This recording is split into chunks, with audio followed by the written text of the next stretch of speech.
গরু পাচারের অভিযোগে অনুব্রত মণ্ডল এখনো জেলেই। তারপরেও বাংলায় বন্ধ হয়নি গরু পাচার। নিত্য নতুন পদ্ধতিতেই অবাধে চলছে গরু পাচার। রায়গঞ্জের পর এবার নদিয়ায় ধরা পড়ল সেই একইভাবে গরু চুরির ছবি।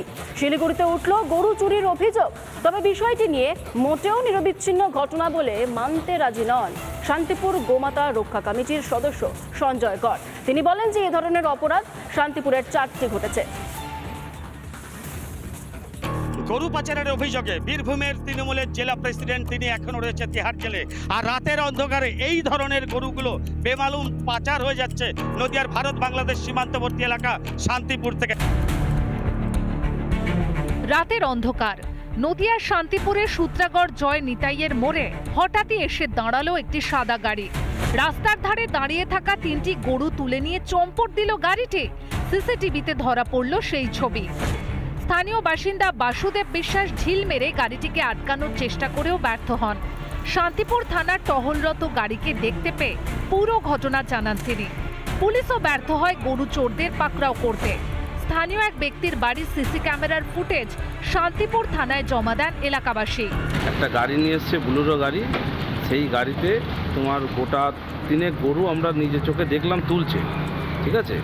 এবার আমরা ভয়ে চেঁচামেচি করতে পারিনি প্রথমে, তো তারপরে আমাদের পাশের লজ থেকে যখন দেখে যে এরকম গরু বাড়ছে ওরা, তখন আর কি ওরা চেঁচামেচি করে। রাস্তার ধারে যখন দৌড়ে যাচ্ছি তখন দেখি যে গাড়িটা পেরিয়ে যাচ্ছে, তো আমি গাড়িটাকে থামানোর উদ্দেশ্য তখন একটা হাতে ইট নিয়ে ইটটা যখন মারি তো কাছে লাগে, কাছেও ভেঙে যায়, কাছে ভেঙে ইটটা গাড়িতে ঢুকে যায়। তো আমি তারপরে যেখানটায় গরুটা আর কি ধরে তুলছিল গাড়িতে, ওইখানে গেলাম, গিয়ে দাঁড়িয়ে রয়েছে। ইতিমধ্যে দেখি পুলিশের গাড়ি যাচ্ছে, ওখান দিয়ে আমি গাড়িটাকে দাঁড় করালাম। দাঁড় করে স্যারদেরকে বললাম যে স্যার এই ব্যাপার। শান্তিপুর গোমাতা রক্ষা কমিটির সদস্য সঞ্জয় করের দাবি এটা কোনো নিরবচ্ছিন্ন ঘটনা নয়, এর পেছনে একটি বড় চক্র কাজ করছে। প্রশাসন কিভাবে খবর দিয়েছে, কেন ধরা গেল না, সেগুলো আমাদের কাছে এখন অজানা। সেক্ষেত্রে আপনারা যাবেন? সেক্ষেত্রে আমরা শান্তিপুর শুধু শান্তিপুর নয়, সারা বাংলায় গোরক্ষার যে কমিটি আছে আমরা তাদের ঊর্ধ্বতন কর্তৃপক্ষকে আমাদের জানিয়েছি। আগামী দিনে যদি এই ধরনের কাজ চলতে থাকে আমরা সারা শান্তিপুর শহর জুড়ে, সারা রাজ্য জুড়ে বৃহত্তর আন্দোলনে যাওয়ার পরিকল্পনা করছি। যে সূত্রাগড় অঞ্চলেও গরু চুরি একটা চেষ্টা হয়েছিল, কিন্তু মানুষজন বেরোনোর ফলে তারা সেটা সংগঠিত করতে পারেনি।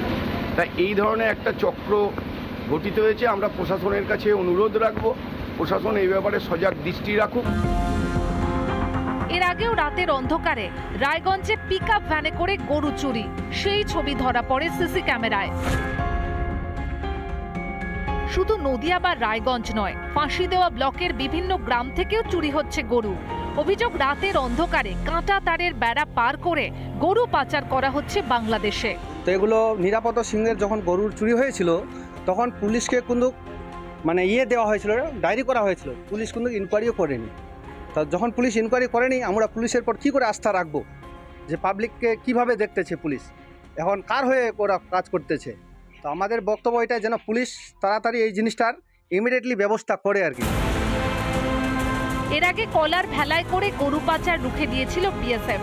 রাজ্যের বিভিন্ন জেলার সঙ্গে বাংলাদেশের সীমানা ভাগের সুযোগ নিয়েই কি বাংলা জুড়ে গরু পাচারের রমরমা? রিপাবলিক বাংলা। আচ্ছা, হাসপাতালের অসুখ সারবে বলুন তো কোন ওষুধে? পায়ের ঘা নিয়ে সারা রাতই হাসপাতালের সিঁড়িতে বসে থাকলেন এক ব্যক্তি, কিন্তু মিলল না চিকিৎসা। যন্ত্রণা সহ্য করতে না পেরে মৃত্যুর কোলে ঢলে পড়লেন ওই রোগী। কোনো প্রত্যন্ত গ্রামের এ ছবি নয়, এ স্বাস্থ্যকেন্দ্র নয়, কলকাতার আরজিকর হাসপাতালের ছবিটা রীতিমতো উদ্বেগজনক। দেখুন কি পরিস্থিতি।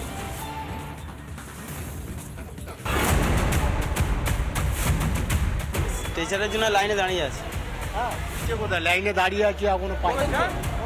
আমি দাঁড়িয়ে আছি তো 15 মিনিট তো 1 ঘন্টা হয়ে গেছে। পেশেন্ট বসিয়ে রেখেছি, কি করব? ট্রলি না হলে নিয়ে যেতে পারছি না, পেশেন্টকে নিয়ে যেতে পারছি না ট্রলির জন্য। হাওয়া বেঁধে নিয়ে যাচ্ছিস, চলে টানো ও 3 নম্বর पे। এটা কি স্ট্রেচার ছিল না? 1 ঘন্টা से স্ট্রেচার নেই था। কখনো বেডের আকাল, কখনো স্ট্রেচার অ্যাম্বুলেন্স পেতে নাভিশ্বাস। ঘন্টার পর ঘন্টা লাইনে দাঁড়িয়েও মেলে না চিকিৎসা। রাজ্যের সরকারি হাসপাতালগুলির করুণ দশা, চিকিৎসা পেতে হাহাকার রোগীদের। রাজ্যের অন্যতম বড় সরকারি হাসপাতাল এসএসকেএম এর এমনই ছবি তুলে ধরেছিল রিপাবলিক বাংলা। কিন্তু এত কিছুর পরেও স্বাস্থ্য দপ্তরের যে কোনো হেলদোল নেই তার প্রমাণ মিলল আরজিকর হাসপাতালে। এক অসহায় ভবঘুরে এক ব্যক্তি পায়ে ইনফেকশন নিয়ে গতকাল রাত্রেবেলা সিঁড়িতে বসেছিলেন। এই সেই সিঁড়ি যেখানে বসেছিলেন, কিন্তু তাকে সামান্যতম দেখতেও একজন ব্যক্তিও এলেন না হাসপাতাল কর্তৃপক্ষের তরফে। কোনো সক্রিয় ভূমিকা পালন হলো না এবং সেই কারণে আজকে সকালবেলা ওই একই অবস্থাতে তার মৃত্যু হলো এই সিঁড়িতেই। যন্ত্রণায় কাতরাতে কাতরাতে রাতভর ওপিডির সামনেই বসে বসেই মৃত্যু হলো রোগীর। এগিয়ে এলেন না কোনো চিকিৎসক বা স্বাস্থ্যকর্মী। ওই লোকটা ওই কি পায়ে একটা ঘা মতন হয়েছিল, এসে ওই লোকটা কালকে ওই কোনো শুয়েছে, এখানে শুয়ে সারা রাত শুয়েছিল থেকে সকালবেলা একজনা ওই এসে একটু রুটি খাইয়েছে, একটু চা খাইয়েছে, উনি আলগা ছিল, আবার একজন এসে চাপা দিয়েছে, দিয়ে উনি খাইয়ে চলে গেছে, বসে থাকতে একটু পড়ে। হ্যাঁ, এখানেই পড়েছে। হ্যাঁ, তারপরে ওই লোক এসে ওকে তুলে নিয়ে গেছে। মারা গেছে। হ্যাঁ, মারা গেছে। খবর চাউর হতেই তড়িঘড়ি আরজিকরে পৌঁছে দেহ ময়নাতদন্তে পাঠায় পুলিশ। কিন্তু গোটা ঘটনায় ফের প্রশ্নের মুখে রাজ্যের স্বাস্থ্য ব্যবস্থা। বিনামূল্যে চিকিৎসার জন্য সরকারি হাসপাতালের উপরেই ভরসা করেন রাজ্যের লাখ লাখ মানুষ, কিন্তু পরিবর্তে কি পাচ্ছেন তারা? স্বাস্থ্যমন্ত্রী কি চোখ বন্ধ করে আছেন? মূলত তাহলে হাসপাতালের যে মানবিকতা সেটা নিয়ে কার্যত একটা প্রশ্নচিহ্ন দানাবাজি ইতিমধ্যে। শুধুমাত্র এই হাসপাতাল নয়, এসএসকেএম সহ যে কোনো সরকারি হাসপাতালে গেলে কার্যত একই ছবি ধরা পড়ে। যে নেগলিজেন্সির যেই বিষয়টা সামনে উঠে আসছে তা নিয়ে কার্যত এই মুহূর্তে হাসপাতাল কর্তৃপক্ষ মুখে কুলু পেটেছে। ভিডিও জার্নালিস্ট দেবব্রত বসুর সঙ্গে বিট্টু রায় চৌধুরী, রিপাবলিক বাংলা, কলকাতা। নজর রাখা যাক এবার বাংলাদেশের খবরের দিকে। বাংলাদেশে ফের দানা বাঁধছে জঙ্গি আন্দোলন। আজ থেকে বাংলাদেশ জুড়ে গণ অবস্থানের ডাক দেওয়া হয়েছে। সরকার হটানোর দাবিতে অশান্ত বাংলাদেশ জামাতকে নিষিদ্ধ করার পর আরো বেশি হিংস্র হচ্ছে আন্দোলন, আরো বেশি হিংস্র হচ্ছে পরিস্থিতি। বাংলাদেশে ফের দানা বাঁধছে জঙ্গি আন্দোলন। আজ থেকে বাংলাদেশ জুড়ে সেখানে গণ অবস্থানের ডাক দেওয়া হয়েছে। ঠিক এরই পাশাপাশি আপনাদেরকে আরো একটি খবর জানাতে চাইবো, যেখানে বাংলাদেশে জারি থাকবে কারফিউ। অশান্ত বাংলাদেশে জারি থাকবে কারফিউ। এই মুহূর্তে আরো একটি তথ্য তুলে ধরছে রিপাবলিক বাংলা আপনাদের সামনে। যদিও কিন্তু কিছু জেলায় কারফিউ শিথিল থাকছে, রাত 9টা পর্যন্ত শিথিল থাকছে কারফিউ। রাত 9টার পর ফের কারফিউ চালু হবে। পরবর্তী নির্দেশ না দেওয়া পর্যন্ত জারি থাকবে এই কারফিউ, এমনটাই জানিয়েছেন বাংলাদেশের স্বরাষ্ট্রমন্ত্রী আসাদুজ্জামান খান। বাংলাদেশ আবার